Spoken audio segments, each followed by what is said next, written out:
महत्त्वाची बातमी मुख्यमंत्री देवेंद्र फडणवीसांकडून अर्थसंकल्पीय नियोजनाला सुरुवात झाली आहे। मुख्यमंत्री आज पुणे, छत्रपती संभाजीनगर आणि कोकणातील जिल्ह्यांचा आढावा घेणार आहेत।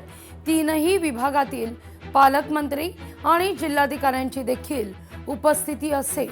मुख्यमंत्री देवेंद्र फडणवीस प्रत्येक जिल्ह्यातील अर्थनियोजनाच्या प्रस्ताव सादरीकरणाच्या बैठकांना ऑनलाईनही उपस्थिती दर्शवतील।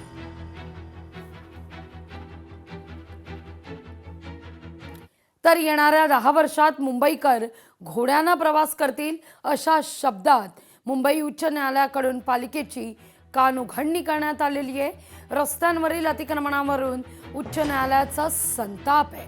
अतिक्रमणांविरोधात पालिका काहीच का करत नाही अशी विचारणा देखील न्यायालयाकडून करण्यात आलेली आहे। अजितदादा, आज तुम्ही एक महत्त्वाचा निर्णय घेणार होतात। राष्ट्रवादीचे एसपी अर्थात शरदचंद्र पवार पक्षाचे प्रवक्ते अंकुश काकडेंची पोस्ट आहे, कारण आजचा दिवस अत्यंत महत्त्वाचा 12 फेब्रुवारीचा। याच दिवशी दोन्ही राष्ट्रवादीच्या विलिनीकरणासंदर्भात निर्णय होणार होता असं म्हटलं जात आहे आणि त्याच मुद्द्याची रिओढत अंकुश काकडे यांनी पोस्ट केलेली आहे। दादा, आज तुम्ही हवे होतात, आज दादा असते तर विलिनीकरण झालं असतं असं काकडेंची पोस्ट आहे। खासदार संजय राऊत यांनी मुंबईच्या नवनिर्वाचित महापौरांनी मुंबईच्या सुरक्षेसंदर्भात केलेल्या वक्तव्यावरून टीका केलेली आहे।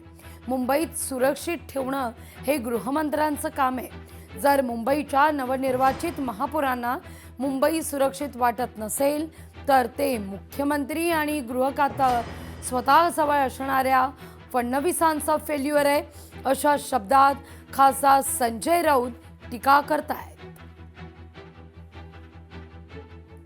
काल उपस्थित होते महापालिकेमध्ये